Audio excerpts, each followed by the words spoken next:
বাড়িতে খুব সহজে কিভাবে তোমরা এঁচোড় চিংড়ি বানাবে দেখে নাও। প্রথমে আমি 150 গ্রাম চিংড়ি মাছ নিলাম, তাতে ধুয়ে পরিষ্কার করে তাতে নুন হলুদ সব মাখিয়ে কিছুক্ষণের জন্য রেখে দিলাম। এবার আমি একটা বাটিতে জল নিয়ে তার মধ্যে হলুদ আর একটু সর্ষের তেল দিয়ে নিলাম। বঁটির গায়ে আমি একটু তেল মাখিয়ে নিলাম, নিয়ে এঁচোড়টা কাটলাম, না হলে বঁটিতে আঠাটা লেগে যাবে, সেই জন্য আমি বঁটির গায়ে একটু তেল লাগিয়ে নিলাম। এবার এঁচোড়টা কাটা হয়ে গেলে সেটাকে আমি জল দিয়ে একটু ধুয়ে নিলাম, এতে অনেকটা আঠা ধুয়ে পরিষ্কার হয়ে যায়।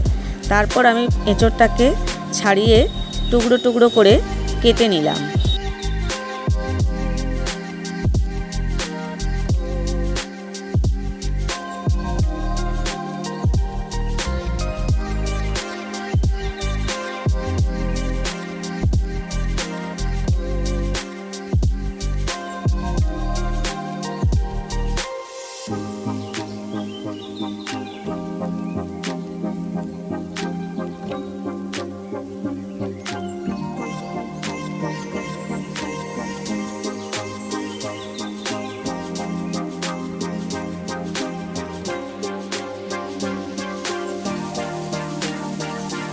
তারপর এঁচোড়টা আমি ধুয়ে নিলাম ভালো করে।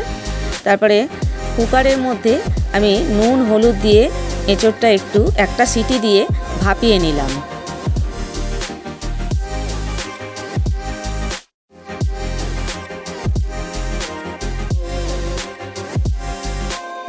তারপর কড়াতে তেল গরম করে আমি আলুগুলো নুন হলুদ দিয়ে একটু ভালো করে ভেজে তুলে নিলাম।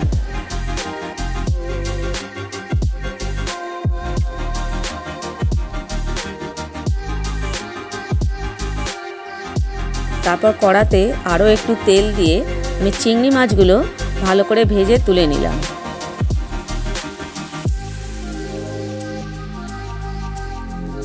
এবার পেঁয়াজগুলো আমি চিংড়ি মাছের তেলের মধ্যেই দিয়ে ভালো করে নেড়ে পেঁয়াজগুলো একটু ভেজে ওর মধ্যেই আমি এঁচোড়টাকে দিয়ে ভালো করে ভেজে নিলাম।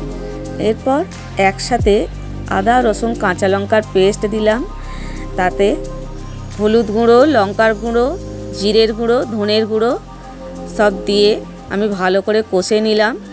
এবার ওর মধ্যে মশলা ধোয়ার বাটিটার জলটাও একটু দিয়ে আবার ভালো করে কষতে থাকলাম।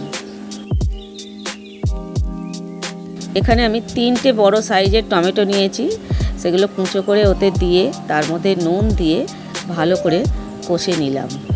এবার আলুগুলো দিয়ে আরও একটু আমি কষে নিলাম। এবার এতে আমি জল দিয়ে ভালো করে নাড়িয়ে আমি ঢাকা দিয়ে কিছুক্ষণের জন্য বসিয়ে দিলাম।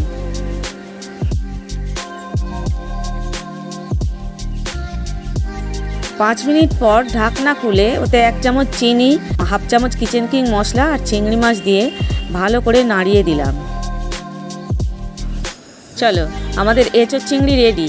শেষে আমি গ্যাসটা অফ করে শুধু একটু গরম মশলার গুঁড়ো আর একটু ঘি দিয়ে আমি নামিয়ে নিলাম। তোমরাও এভাবে বাড়িতে খুব সহজেই এঁচোড় চিংড়ি বানিয়ে নিতে পারবে। ভিডিওটা ভালো লাগলে চ্যানেলটা সাবস্ক্রাইব করে দিও আর কমেন্ট করে জানিও